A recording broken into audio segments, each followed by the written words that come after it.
안녕하세요. 마음성장학교 대표 김은미입니다. 마음성장학교 독서집단 지금 여기에서 릭 워렌 목사의 목적이 이끄는 삶을 40일간 함께 읽고 있습니다. 오늘은 38번째 날 월드 크리스천 되기. 자, 지금부터 시작합니다. 또 가라사대 너희는 온 천하에 다니며 만민에게 복음을 전파하라. 마가복음 16장 15절 말씀. 당신의 구원의 능력과 인류를 위한 영원한 계획에 관한 소식을 가지고 우리가 세계 곳곳으로 가게 해 주십시오. 시편 67편 2절 말씀. 지상 명령은 우리의 사명이다. 우리는 선택해야 한다. 우리는 세상적인 크리스천이 될 수도 있고 세계적인 크리스천이 될 수도 있다. 세상적인 크리스천이란 자기 욕심만을 채우기 위해 하나님을 바라보는 자들이다. 그들은 구원받았지만 자기 중심적이다. 그들은 찬양 집회나 특별 세미나에 참석하길 좋아하지만 선교 관련 모임에서는 절대 찾아볼 수가 없고 그쪽에는 관심조차 없다. 그들의 기도는 본인이 필요한 것, 본인의 축복 그리고 행복에 초점이 맞춰져 있다. 그것은 나 우선 미버스트적인 믿음이다. 하나님이 어떻게 나의 삶을 더 편안하게 만들어 주실 수 있는가? 그들은 하나님의 목적보다 자신의 목적을 이루기 위해 하나님을 이용하려 한다.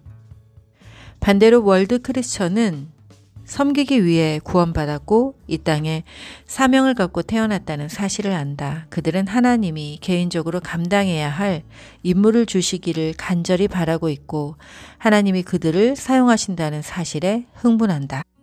월드 크리스천들은 이 땅에서 온전한 삶을 살고 있는 유일한 사람들이다.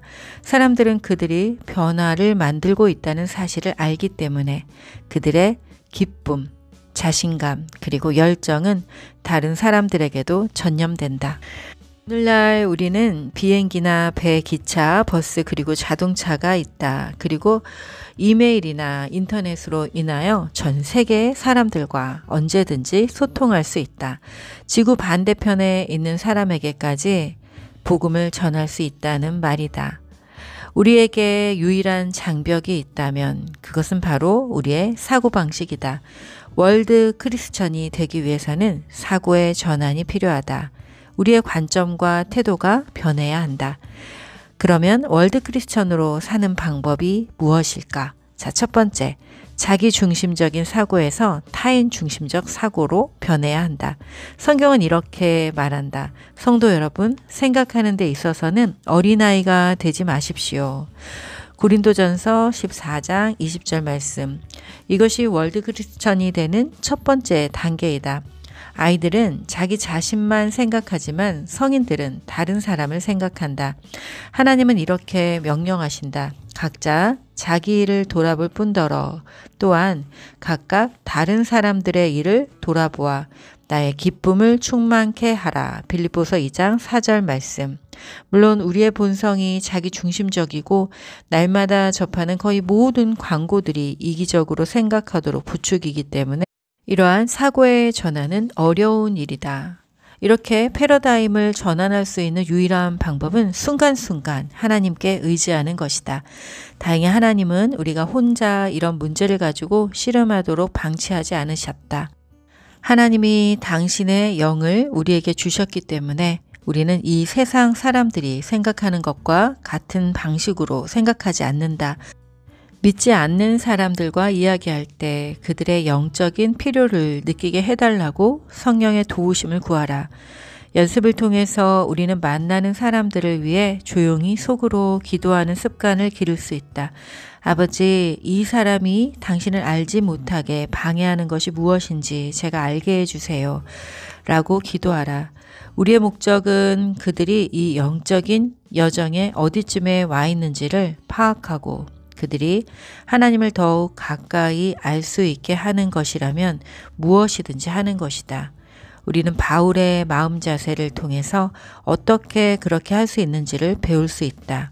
나와 같이 모든 일에 모든 사람을 기쁘게 하여 나의 유익을 구치 아니하고 많은 사람의 유익을 구하여 저희로 구원을 얻게 하라. 고린도전서 10장 33절 말씀. 월드 크리스천이 되는 두 번째 방법은 지역적인 사고에서 세계를 품고 사고하라. 하나님은 세계적인 분이시다. 그분은 항상 전 세계에 대해 생각하신다. 하나님이 세상을 이처럼 사랑하사. 요한복음 3장 16절 말씀. 태초부터 하나님은 당신이 만드신 모든 사람들이 당신의 가족이 되길 원하셨다. 성경은 이렇게 말한다. 인류의 모든 족속을 한 혈통으로 만드사 온 땅에 거하게 하시고 저희의 연대를 정하시며 거주의 경계를 하나셨으니 이는 사람으로 하나님을 혹 더듬어 찾아 발견케 하려 하심이로되 그는 우리 각 사람에게서 멀리 떠나 계시지 아니하도다. 사도행전 17장 26절에서 27절 말씀. 이미 대부분의 사람들은 세계를 품는 사고를 한다. 최대의 미디어 기업과 대기업들은 다국적 기업들이다. 우리의 삶은 패션, 연애, 음악, 스포츠, 그리고 패스트푸드까지 공유함으로 점점 더 서로 연관을 맺고 있다. 아마 우리가 입고 있는 옷과 오늘 먹은 음식, 그 대부분이 다른 나라에서 생산된 것일 것이다. 생각보다 훨씬 많이 서로에게 연결되어 있다. 세계를 품고 사고하는 방법의 첫 번째 단계는 특정 국가를 놓고 기도하는 것이다. 월드 크리스천은 세계를 위해 기도한다. 지구본이나 지도를 가지고 각 나라의 이름을 부르며 기도하라. 성경은 이렇게 말한다. 내게 구하라. 내가 열방을 유업으로 주리니 내 소유가 땅끝까지 이르리로다. 시편 2장 8절 말씀. 기도는 이 세상에서 우리의 사명을 완수하는 데 가장 좋은 도구다. 사람들은 우리의 사랑을 거절하고 우리가 전하는 메시지를 거부할 수 있다. 하지만 우리의 기도를 막지는 못한다. 대륙간 미사일처럼 우리는 한 사람의 마음을 겨냥해 기도할 수 있다. 이는 그가 3m 떨어져 있건 1000m 떨어져 있건 상관이 없다. 무엇을 위해 기도해야 하는가? 성경은 우리에게 증거할 수 있는 기회, 말할 수 있는 용기, 하나님을 믿게 될 사람들, 복음의 빠른 전파, 그리고 더 많은 일꾼들을 위해 기도해야 한다고 말한다. 기도는 우리를 이 세상에 있는 다른 하나님의 일꾼들과 동역자로 만들어준다. 우리는 또한 선교사들과 이 세상 전역에서 복음을 추구하고 있는 모든 사람들을 위해서 기도해야 한다. 바울은 그의 기도 동역자들에게 너희도 우리를 위하여 간구함으로 도우라. 고린도후서 1장 11절에서 말했다. 세계를 품는 사고를 개발하는 또 하나의 방법은 지상명령을 완수하기 위한 관점을 가지고 신문과 뉴스를 보는 것이다. 변화와 갈등이 있을 때마다 우리는 하나님이 그 일을 통해서 사람을 구원하시려 한다는 것을 알 수 있다. 사람들은 긴 상황이나 전환기에 하나님을 가장 잘 받아들이기 때문이다. 이 세상의 변화의 속도가 점차 더 빨라지고 있기 때문에 많은 사람들이 그 어느 때보다 복음에 대해 마음을 많이 열고 있다. 세계를 품는 사고방식으로 전환하는 가장 최우선의 방법은 바로 다른 나라로 단기 선교 여행을 떠나는 것이다. 다른 문화에서 직접 삶을 경험하는 것보다 좋은 것은 없다. 사명에 대해 연구하고 논의하는 것은 그만두고 실천으로 옮기라. 사도행전 1장 8절에서 예수님은 이러한 일에 대한 참여의 패턴을 보여주셨다. 오직 성령이 너희에게 임하시면 너희가 권능을 받고 예루살렘과 온 유대와 사마리아와 땅끝까지 이르러 내 증인이 되리라 하시니라. 예수님의 제자들은 그들이 속한 사회 예루살렘, 그들의 나라 유대, 다른 문화 사마리아, 그리고 다른 국가, 이 땅 모든 곳으로 뻗어나가야 했다. 우리의 임무가 순차적으로 일어나는 것이 아니라 동시에 일어나는 것임을 기억하라. 가능한 한 빨리 단기 선교 여행을 해외로 나가기 위해 필요한 모든 것을 준비하라고 권하고 싶다. 이를 통해 당신은 마음을 넓히고 비전을 크게 하며 마음을 키우고 열정을 뜨겁게 하며 한 번도 경험해보지 못한 기쁨을 느낄 수 있을 것이다. 삶의 전환점이 될 것이다. 월드 크리스찬으로 사는 세 번째 방법은 지금 여기만 바라보는 사고에서 영원을 바라보는 사고로 변화하라. 이 땅에서 보내는 시간을 최대한 활용하기 위해서 우리는 영원한 관점을 유지해야 한다. 그렇게 하면 우리는 사소한 일에 비중을 두지 않게 되고 급한 것과 궁극적인 것을 구분할 수 있게 된다. 바울은 이렇게 말했다. 우리의 돌아보는 것은 보이는 것이 아니요 보이지 않는 것이니 보이는 것은 잠깐이요 보이지 않는 것은 영원함이니라. 고린도후서 4장 18절 말씀. 우리가 에너지를 쏟아서 하고 있는 대부분의 일들은 앞으로 1년 후에는 그다지 중요하지 않은 일일 것이고 영원한 시간의 측면에서 볼 때 더욱더 그러하다. 당신의 삶을 일시적인 것들과 바꾸지 말라. 예수님은 손에 쟁기를 잡고 뒤를 돌아보는 자는 하나님의 나라에 합당치 아니하니라. 누가복음에서 말씀하고 계시다. 바울은 세상 물건을 쓰는 사람은 그것들의 마음을 빼앗기지 않은 사람처럼 사십시오. 그것은 이 세상의 현재 모습이 지나가고 있기 때문입니다. 고린도전서 7장 31절에서 말하고 있다. 우리의 사명을 방해하고 있는 요소가 무엇인가? 무엇이 우리가 월드 크리스천이 되는 것을 막고 있는가? 그것이 무엇이든 간에 내버려야 한다. 모든 무거운 것과 얽매이기 쉬운 죄를 벗어버리고 인내로써 우리 앞에 당한 경주를 경주하며. 히브리서 12장 1절 말씀.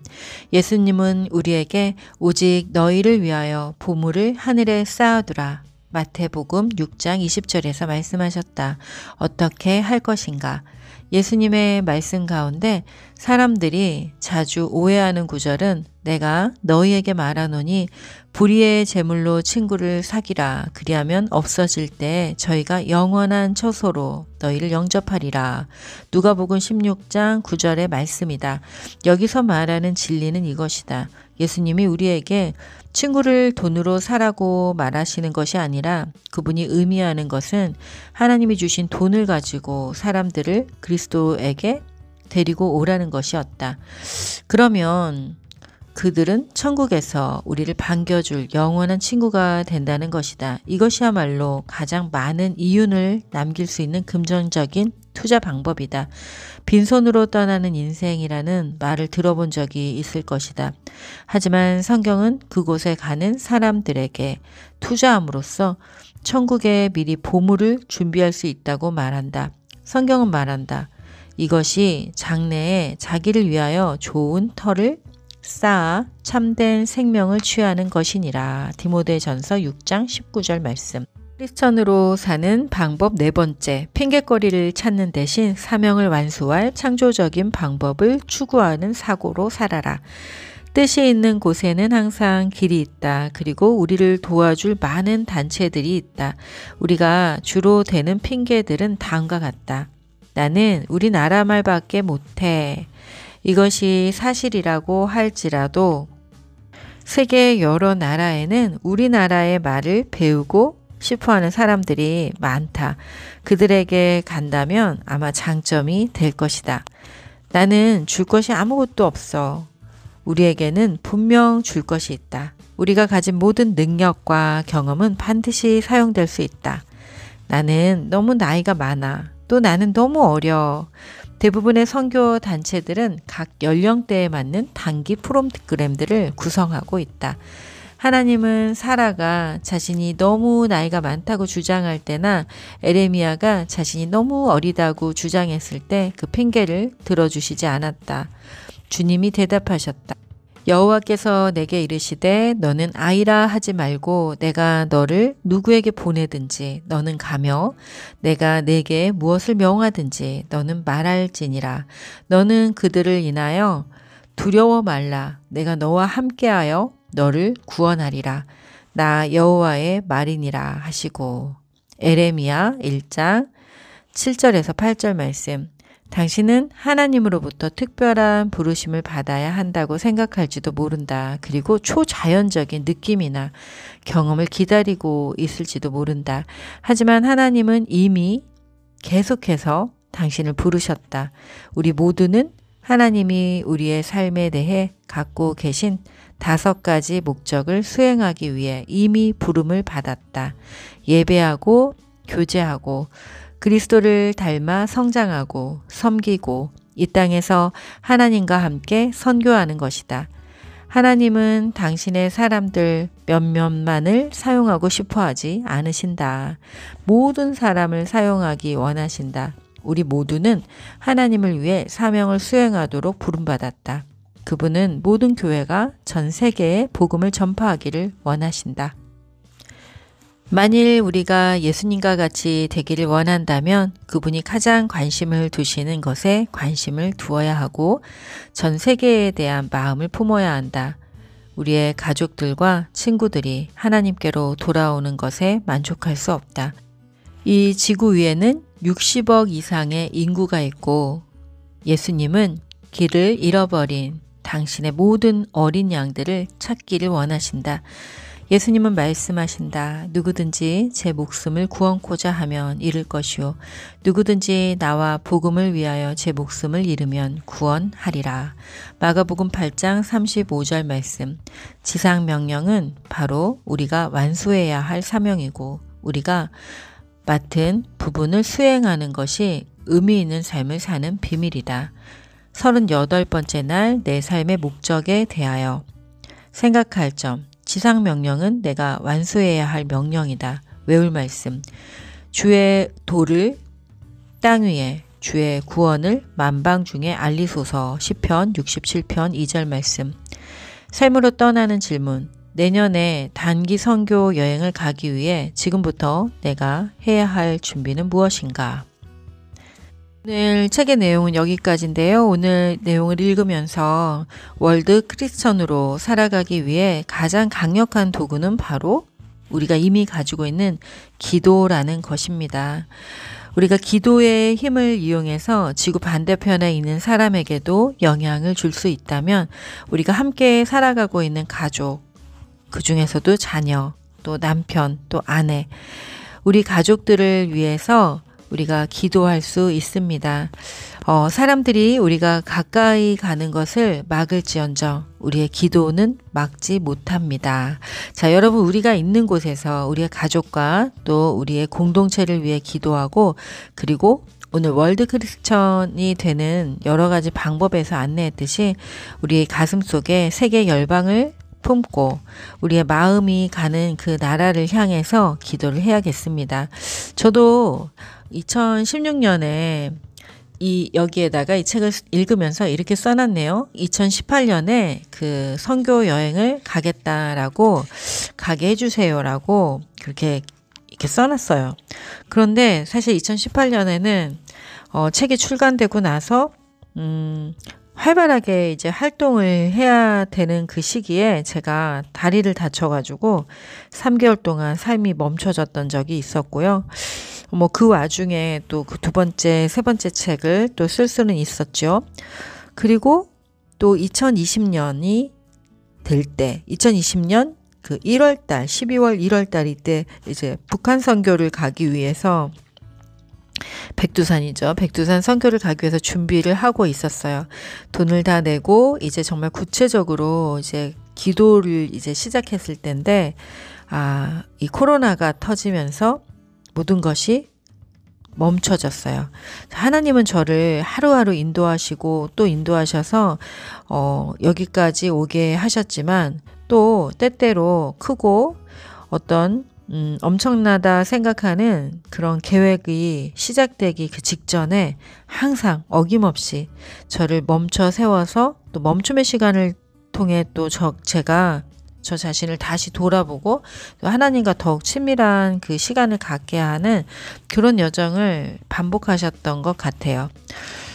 단기 선교 여행을 정말 간절히 가고자 원했기에 모든 삶을 멈추고 우선순위를 단기 선교 여행에 두었는데 그럼에도 불구하고 저는 갈 수가 없었습니다. 자, 그 일을 통해서 내가 무언가를 계획하고 또 기도하고 함께 우리의 힘을 합쳤다 하더라도 하나님이 하나님이 우리를 인도하지 않으시면, 하나님 허락하지 않으시면 아무것도 할 수 없다라는 것을 새롭게 알게 되는 시간이었습니다. 자, 여러분이 월드 크리스천으로 살아감으로 인하여 우리는 더 넓어질 것이고 더 아름답고 온유하고 사랑이 넘치는, 이전에 한 번도 경험해 보지 못한 넓은 사고, 예수님과 같은 마음으로 살아가게 되실 거라 생각합니다. 자, 여러분 오늘도 평안하시고요. 네, 내일 또 뵙겠습니다. 샬롬.